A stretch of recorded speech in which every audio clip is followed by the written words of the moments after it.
Salut à tous équipe, ici Azok, j'espère que vous allez bien. Aujourd'hui une nouvelle vidéo, c'est parti comme en 46, on est là pour débuter pour cette nouvelle série de une config par semaine.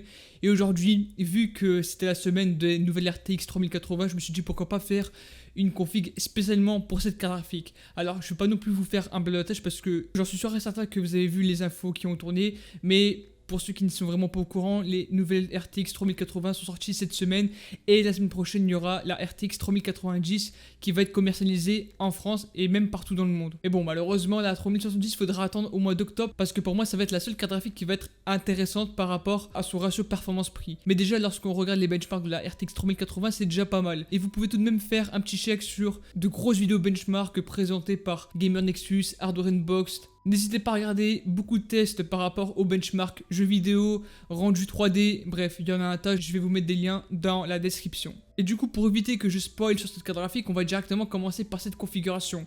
Il y en a vont me dire qu'on peut largement la mettre dans une configuration à 1500€. Mais à mon goût, pour avoir une config vraiment équilibrée, vaut mieux mettre 1600€ par rapport à la RAM, la carte mère qui va avec, parce que vu qu'on va utiliser d'autres nouveaux composants qui sont sortis il y a même pas 1 ou 2 mois, donc autant les utiliser dans cette configuration à 1600€ spécial RTX 3080. Donc ça va être une vidéo assez rapide, mais en tout cas ça va être fait. Il y aura le lien des composants dans la description. Si vous voulez monter, installer Windows 10, n'hésitez pas à aller faire un tour sur YouTube, c'est vraiment très simple, même pour les personnes qui ne sont vraiment pas compétents dans l'hardware. Aussi, si vous êtes à la recherche d'une configuration PC, n'hésitez pas à aller sur mon site internet azvox.fr.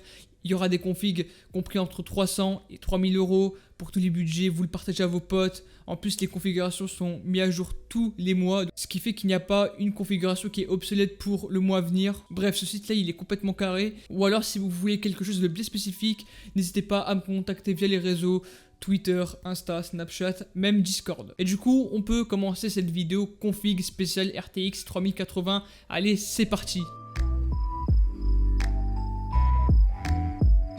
C'est parti comme en 46, vous connaissez la routine et on va commencer par le processeur. Pour cette configuration à 1100€, on va pas passer par 40 000 chemins, on va prendre le gros mastodon, donc le Ryzen 7 3700X. Un très bon processeur vendu entre 305 et 320€ sur Amazon, je ne sais pas pourquoi ce prix ne fait que de varier. Des fois même il peut être en dessous des 300€, ce qui est assez incroyable, mais c'est plus un processeur qui va être utilisé pour faire de grosses tâches lourdes. Ça peut être du montage vidéo, du streaming, tout ce qui est rendu 3D, bref, c'est pas un CPU uniquement conçu pour le gaming. C'est vraiment pour ceux qui veulent bosser dur comme un malade mental. Donc là, ce processeur à 320€, il fera très bien son taf, notamment avec ses 8 cœurs 16 threads, sans oublier qu'il va être embarqué avec son Vatira de base et qui en plus est embarqué avec la pâte thermique et surtout RGB. Pour les personnes qui aiment le Aziz Bogota, il est RGB, c'est carré. Après, si vous voulez plus optimiser les performances par rapport aux températures, vous pouvez toujours prendre le Be Quiet Dark Rock Pro 4 qui est un excellent mode Sherrad, même le Arctic Freezer 34 Duo, ou le meilleur, vous pouvez prendre le Noctua DH15 en version black. Dans tous les cas, les ventes Sherrad à part seront en bonus dans la description, donc n'hésitez vraiment pas à les check. Ensuite, par rapport à la carte mère, on va prendre la best des B550 qui sont sortis il y a même pas un mois, genre 1 ou 2 mois, donc pendant ces vacances. Et on va prendre la MSI B550 Tomahawk. Il n'y a rien à dire, une très bonne carte mère. Si vous regardez vite fait les benchmarks par rapport au VRM, ça veut dire les étages d'alimentation, la Tomahawk est vraiment très bien placée par rapport à son ratio performance-prix. Ok, il y a d'autres cartes mères qui sont beaucoup plus performantes mais coûtent 2 fois plus cher, alors que cette Tomahawk pour 189€, enfin 170€ sur Amazon Allemagne, vu que c'est largement moins cher, elle fera largement le taf. Ça veut dire que même si vous n'overclockez pas ce processeur, la carte mère sera tellement solide que dans le temps, ça ne va pas brider le processeur ou je ne sais quoi. Ça va vraiment être durable. Et si plus tard vous voulez mettre des Ryzen de 4ème génération, ça sera tout à fait possible. Ensuite, n'oublions pas que ça peut aussi embarquer de hautes fréquences par rapport à la RAM, donc à plus de 4133 MHz. Après, attention par rapport au CPU, ça n'accepte que des Ryzen de 3ème et de 4ème génération. Les premières et les secondes générations ne seront pas compatibles avec des chipsets B550. Donc autant aller sur la B450, encore une fois, chez MSI avec la Tomahawk qui fera largement le taf pour 110€. Mais sinon, mis à part ça, elle fait largement le taf. Elle a un très bon design avec un peu de RGB, notamment sur le soundbridge de la carte mère. Nous aurons toutes les connectiques, que ce soit par rapport au ventilateur PMW, au port SATA et même à l'arrière par rapport au port USB. Ensuite, pour ce qui est de la RAM, je me suis dit pourquoi pas investir un petit peu plus Ok, on va rester sur du 16 Go, 2 x 8 Go, mais sauf que cette fois-ci, on va aller sur 2 barrettes de 8 Go de chez Crucial avec les Ballistic Thread qui ont la particularité d'être cadencés à 3600 MHz avec un KS de 16. Ça veut dire que si on compare les fréquences classiques, donc 3200 MHz KS16 ou 3200 MHz KS15, vous aurez de bien meilleures performances parce que là, ce n'est pas du 3600 KS18, mais directement du 3600 KS16. Donc ça veut dire que la fréquence est beaucoup plus haute et on reste sur la même latence, ce qui fait que logiquement on a de bien meilleures performances en jeu. En plus, elle ne coûte pas si cher que ça. 79 €, c'est plutôt raisonnable. Après, si vous voulez économiser sur la RAM et prendre de la 3200 MHz, qui là aussi est vraiment bien, il y aura des kits que vous allez retrouver sur Amazon pour une cinquantaine d'euros. Donc n'hésitez pas à aller check sur G-Labs ou alors je mettrai quelques liens dans la description. Et enfin, on arrive à la carte graphique et comme je l'ai dit au début de la vidéo, vu que c'était un spoil, on va prendre la RTX 3080. Alors attention, il y a plusieurs modèles de la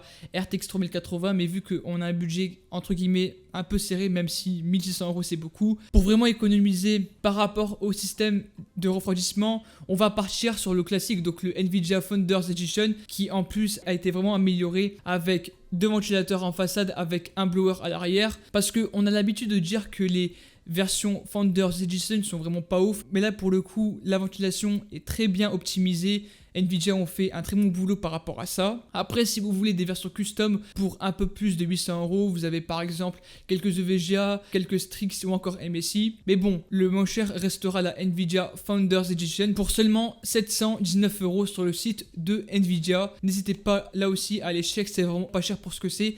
Et comme j'ai dit par rapport aux performances, si vous voulez jouer à tous les jeux en 1080p, il n'y aura pas vraiment de problème, même en 1440p, même en 4K. En plus, le ray tracing ou encore le DLSS ont été vraiment optimisés, ce qui fait que lorsque vous l'activez, vous aurez de bien meilleures performances en jeu. Donc n'hésitez pas à l'échec. Ensuite, par rapport au stockage, on va partir sur une base de SSD HDD avec dans un premier temps un SSD de chez Crucial, le MX500 en version 500 Go qui nous permettra de stocker dans un premier temps le système d'exploitation aka Windows 10 afin d'avoir un démarrage du turfu. On pourra mettre quelques logiciels indispensables comme Chrome, même du Adobe Premiere Pro, du Photoshop et tout le bordel qui va avec. Et bien évidemment, on peut y mettre quelques jeux. Après, il faut pas non plus le blinder par rapport au stockage. Et c'est pour ça qu'en seconde option, je me suis dit pourquoi pas mettre un HDD en version 2 Tera. Pourquoi 2 Tera? Vu qu'on est sur une configuration, on fera principalement du montage vidéo ainsi que du streaming. Pour enregistrer toutes les vidéos, vaut mieux avoir 2 Tera que 1 Tera. Après, bien sûr, si vous n'avez pas le budget, n'hésitez pas à partir sur 1 Tera. Mais déjà, 2 Tera, c'est vraiment pas mal. Donc, n'hésitez pas à rester sur ce HDD en sachant qu'on a le budget. Ensuite, par rapport au boîtier, on a différents choix. Là, pour changer un petit peu, on va aller chez BeQuiet avec le DX500. Donc, un boîtier qui est vraiment sobre, qui est assez classe de la part de BeQuiet. En plus, il est sorti il y a quelques mois. Et honnêtement, par rapport à son design et surtout par rapport aux performances de la ventilation, c'est vraiment parfait. En sachant qu'en façade c'est du mesh, ça veut dire qu'au lieu qu'on ait une plaque de vitre trempée, on a carrément une grille d'aération où l'air passera facilement, donc simplement des petits trous comme ça.